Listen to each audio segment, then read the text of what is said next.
আসলে মানুষ একটা সময় পরনির্ভরশীলতা ছিল না। সময়ের পরিবর্তনে বা সময়ের কালের বিবর্তনে মানুষ এখন পরনির্ভরশীল হয়ে গেছে, যার কারণে মানুষের বিভিন্ন সময় বিভিন্ন রোগ। আগে আসলে একটা সময় শোনাই যেত না যে মানুষের হার্ট অ্যাটাক বা ডায়াবেটিস বা কোলেস্টেরল বা আরও আনুষঙ্গিক যত রোগ, এগুলো আসলে মানুষের কাছ থেকে শোনাই যেত না। তো এখন সময় বা কালের বিবর্তনে মানুষের এত পরিমাণ রোগ বালা হয়েছে যে মানুষ আসলে কল্পনা করতে পারতেছে না যে তার বাকি সময়গুলো কিভাবে কাটবে বা বাকি সময়গুলো সে কীভাবে অতিবাহিত করবে। কারণ মানুষ যে খাবার খায় সেই খাবারটা আসলে ততটা তার জন্য স্যাটিসফাই না, এবং তার শরীরের জন্য ততটা সহনশীল নয়।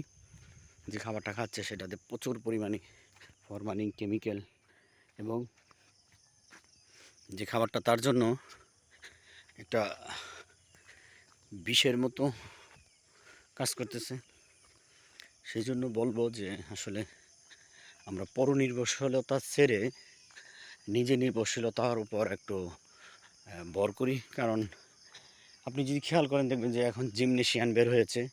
মানুষ জিমে যে পরিমাণ সময় ব্যয় করতেছে, সেই সময়টা যারা বিশেষ করে আমাদের গ্রাম অঞ্চলে এই জিমনেশিয়ানের প্রভাব চলে এসেছে। গ্রামের অনেক ছেলে অনেক যুবকরা জিমের প্রতি আকৃষ্ট হয়ে যাচ্ছে।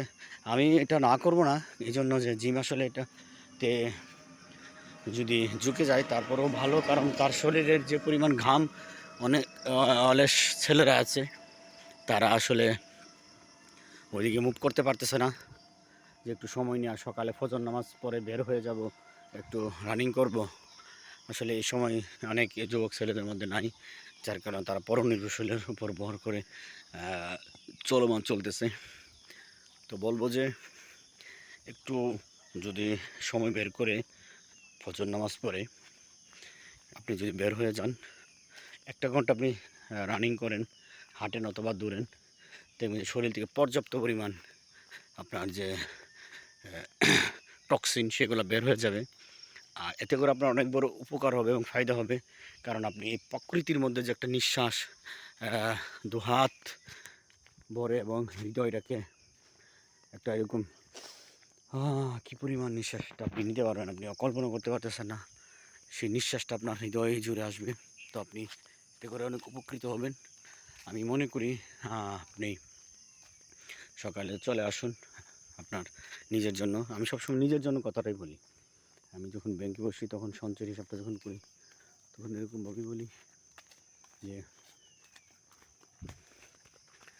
সঞ্চয় যখন করবেন নিজের জন্য করুন, এটা অনেক ফায়দা। আর আপনি যখন এই ওয়াকিং মানে আপনি যখন সকালে হাঁটবেন, সেটা আপনার নিজের জন্য হবে। দেখবেন আপনি অনেক লাভবান হবেন,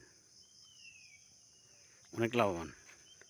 কারণ শরীরে যে সুপ্তভাবে প্রতিস্থাপন হয়ে আছে রোগগুলো, যেমন ডায়াবেটিস, কোলেস্টেরল, হার্টের প্রবলেম, তারপরে গিরা রোগের শিরা উপশিরা ব্যথা, এই যে জীবাণুনাশক যে কষ্টদায়ক পীড়াগুলো, এগুলো আপনি প্রতিদিন রানিং করলে, প্রতিদিন ওয়াকিং করলে আপনার এই শরীরের যে বাত ব্যথাগুলো এগুলো আস্তে আস্তে দূর হয়ে যাবে এবং আপনি শরীরের মধ্যে একটু স্বস্তি পাবেন এবং কাজ করতেও আপনার অনেক ভালো লাগবে।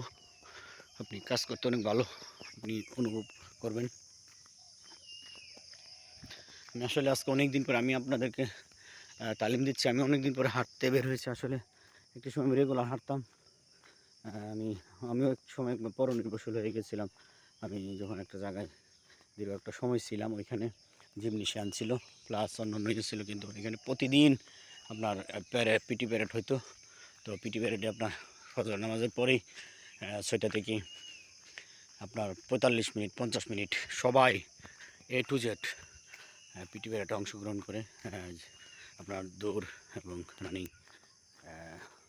গোল, যেহেতু মাঠটা গোল ছিল, মাঠের চারিদিক দিয়ে সবাইকে দৌড়তে হইতো। তারপরে আপনার যার যার কাজে চলে যেত।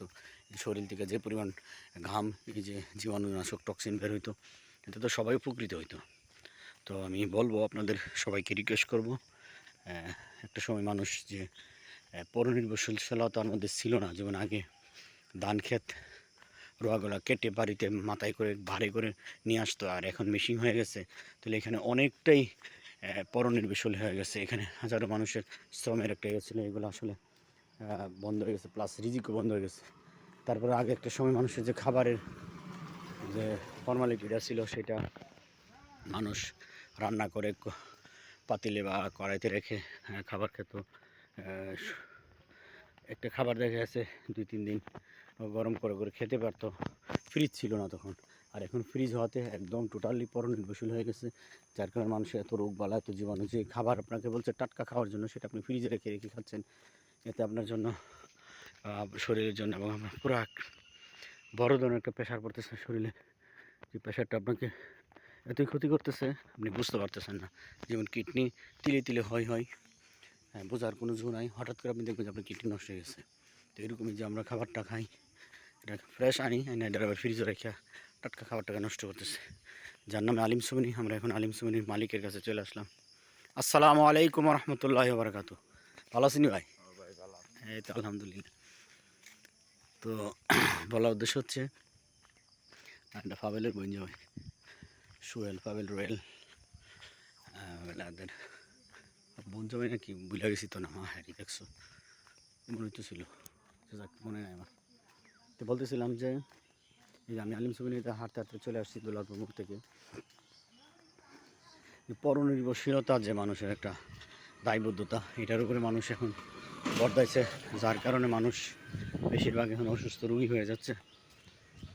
আমি এখন আলিম সুবিনিতে চলে আসছি, এখন মানুষ টানুষ থাকতে পারে, এই জন্য মোবাইল একটু স্কিপ করে নিব, তারপর আবার রানিং করবো।